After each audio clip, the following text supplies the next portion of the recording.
میں نے کچھ عرصہ پہلے آپ کو خبر بھی دی تھی کہ انہوں نے ایک اختیار دے دیا FBR کو جس کے مرضی اکاؤنٹ میں سے پیسے نکال لیتے ہیں.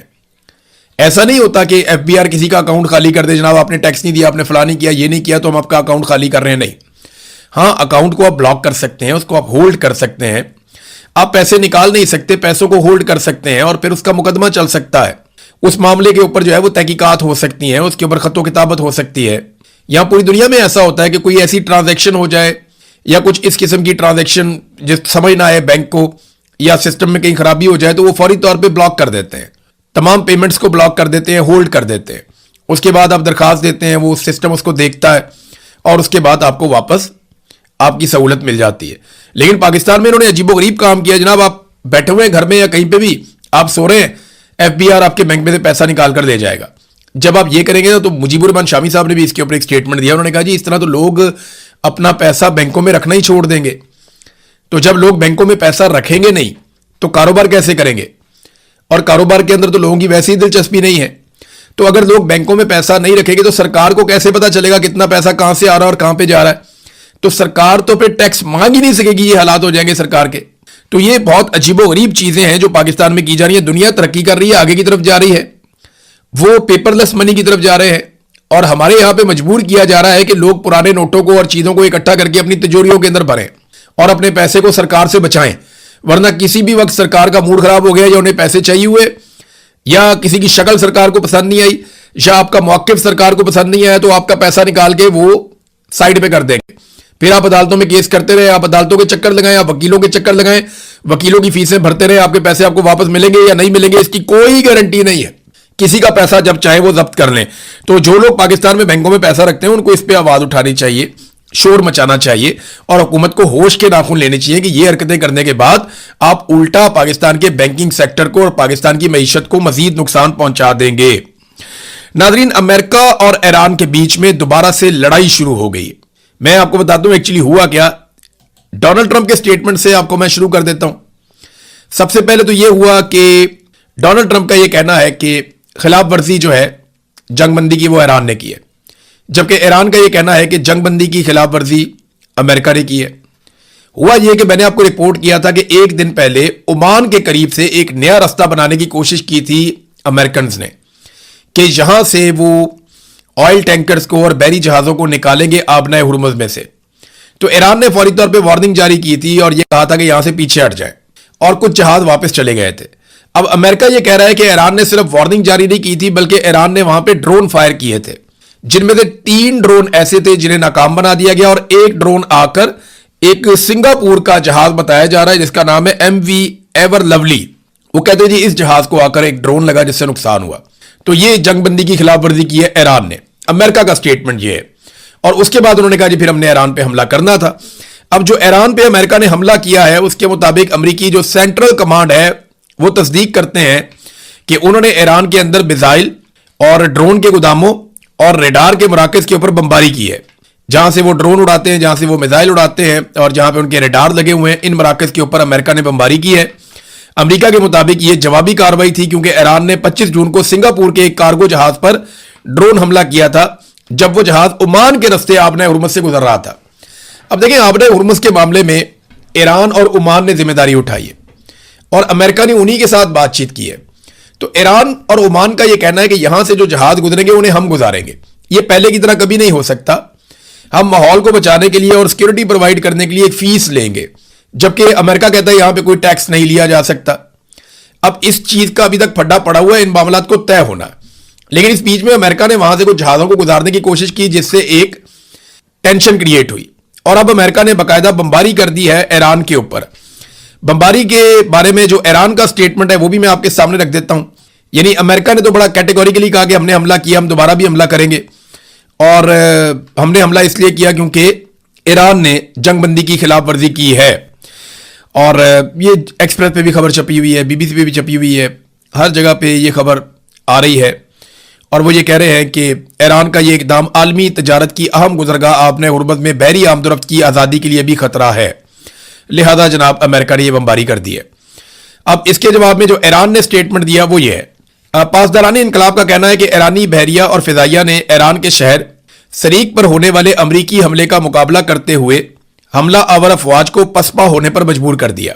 پاسداران انقلاب نے دعویٰ کیا کہ امریکی حملہ ناکام بنا دیا گیا ہے اور خبردار کیا ہے کہ امریکی حملے کا جواب اب دیا جائے گا۔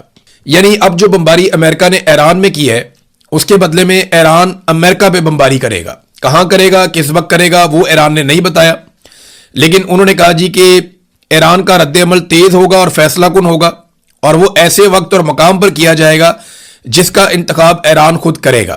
اب دیکھیں نا، ایران نے اگر جوابی کارروائی کرنی ہے تو اس کو فوری طور پہ کرنی پڑے گی۔ ابھی تک یہ تیسرا ایسا موقع ہے جب ایران کے اوپر اٹیک کیا گیا اور ایران نے صبر کا مظاہرہ کیا۔ یعنی لاسٹ 2 ایسے موقع ہو چکے ہیں، ایک اسرائیل کی جانب سے اور اس کے بعد ایک امریکہ کی جانب سے بھی، جب ایران نے واپس جوابی کارروائی نہیں کی۔ اور وہ نہ کرنے کی وجہ یہ ہے کہ جو دوست اسلامی ممالک ہیں جن میں قطر، پاکستان اور مصر وغیرہ شامل ہیں، انہوں نے ایران کو جوابی کارروائی سے باز رکھا تاکہ مذاکرات میں خلل پیدا نہ ہو۔ اب تیسری مرتبہ یہ انسیڈنٹ ہوا ہے۔ ایران کو اگر جوابی کارروائی کرنی ہے تو وہ فوری طور پہ کرے گا، میرے خیال میں اگلے 24 گھنٹوں کے اندر۔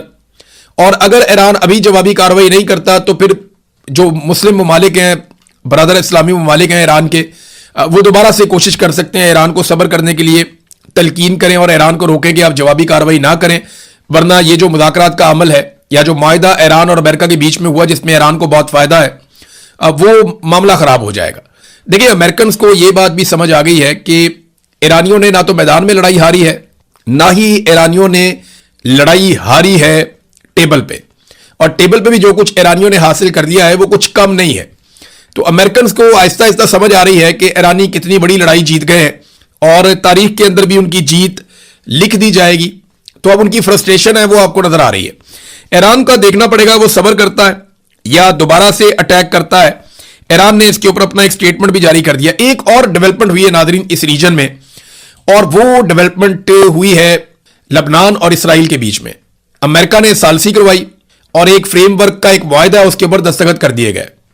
یہ لبنان اور اسرائیل کے بیچ میں مذاکرات ہوئے، اسرائیل بھی خوش ہے، لبنان بھی خوش ہے۔ یہ دونوں ممالک تو خوش ہیں لیکن حزب اللہ خوش نہیں ہے۔ حزب اللہ نے اس کے خلاف بھی سٹیٹمنٹ جاری کیا ہے، اور حزب اللہ کا کہنا ہے کہ وہ اس طرح سرنڈر نہیں کریں گے اسرائیل کے سامنے۔ دیکھیں، اس کو ذرا تھوڑا آپ کو سمجھنا پڑے گا کہ لبنان کے اندر جو حکومت ہے وہ اتنی مقبول نہیں ہے، وہاں پہ حزب اللہ حکومت سے زیادہ مقبول ہے، لیکن حکومت حزب اللہ کی نہیں ہے۔ حزب اللہ کے لوگ حکومت کا حصہ ضرور ہیں۔ اب یہ کس طرح مینج کیا گیا ہے اس کے لیے ایک بڑا لمبا ویلاگ کرنا پڑے گا، لیکن فی الحال حزب اللہ لبنان میں حکومت پہ نہیں ہے، اور جو حکومت لبنان کی ہے وہ عوامی حکومت نہیں ہے کہ بڑے پیمانے پر جو ہے وہ عوام اس حکومت کے ساتھ کھڑی ہو، مقبولیت جو ہے وہ حزب اللہ کے ساتھ ہے۔ اب معاملہ یہ ہے کہ جو حکومت ہے اب وہ حزب اللہ سے بھی اس کو پرابلم دیں، اور اسرائیل کے ساتھ ان کے معاملات اچھی طرح طے ہو جاتے ہیں، امریکن کے ساتھ ان کے تعلقات اچھے ہیں۔ تو اب امریکن نے ثالثی کروائی ہے اور حزب اللہ کو باہر رکھ کر ایک معاہدہ کر لیا لبنان نے اور اسرائیل نے۔ اب حزب اللہ اس معاہدے کو جو ہے وہ ایک کمزوری سمجھ رہا ہے، یعنی وہ اس طرح کا معاہدہ نہیں کرنا چاہتے تھے۔ وہ کہتے ہیں جی جو اسلام آباد کا ہمارا معاہدہ ہے، جو معاملہ چل رہا تھا ایران اور امریکہ کے بیچ میں، اس کی روشنی میں ہمیں آگے بڑھنا چاہیے تھا۔ بہرحال یہ چیزیں چلتی رہیں گی، ابھی دیکھتے ہیں کہ اسرائیل اور حزب اللہ کے بیچ میں آنے والے وقتوں میں معاملہ کیا ہوتا ہے، کیونکہ حزب اللہ یہ کہہ رہا ہے کہ وہ اپنے ہتھیار بھی تیار رکھیں گے اور وہ لڑائی کے لیے بھی تیار رہیں گے اور وہ کسی قسم کا قبضہ برداشت نہیں کریں گے۔ بہرحال یہ ایک معاہدہ اور ہو گیا، امریکہ نے یہاں پہ ثالثی کی ہے۔ اور اب آخری چیز جو ہے وہ وینزویلا کی صورتحال پہ میں آپ کو جاتے جاتے بتاؤں۔ یہ ویلاگ ذرا مختصر ہوگا کیونکہ خبریں بہت زیادہ نہیں ہیں۔ ایک امپورٹنٹ چیز عمران خان صاحب کے حوالے سے ہے، وہ میں آپ کو بتاتا ہوں ابھی ویلاگ میں۔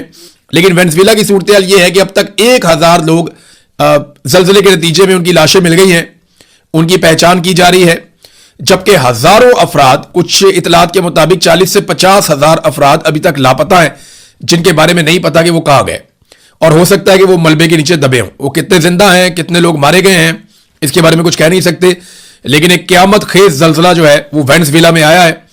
جاپان میں میری کچھ لوگوں سے بات ہوئی، انہوں نے کہا کہ پہلی مرتبہ ایسا ہوا کہ زلزلہ آیا اور سونامی کی وارننگ جاری نہیں کی گئی، ورنہ جاپان میں پورا ایک سسٹم کام کرتا ہے کہ جیسے ہی سمندر میں زلزلہ آتا ہے یا کوئی بھی ایسی حرکت ہوتی ہے تو سونامی کی وارننگ جاری کی جاتی ہے اور لوگ فوری طور پہ جو حفاظتی تدابیر ہے وہ اختیار کرتے ہیں۔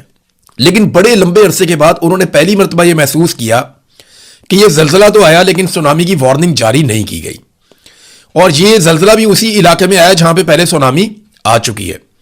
اب وہاں جو میری لوگوں سے بات ہوئی وہ کہہ رہے جی ہم تو حیران ہو رہے ہیں کہ یہ کیسے ہوا۔ پاکستانی وہاں پہ جو موجود ہیں انہوں نے کہا جی اس سے پہلے کبھی ایسا نہیں ہوا،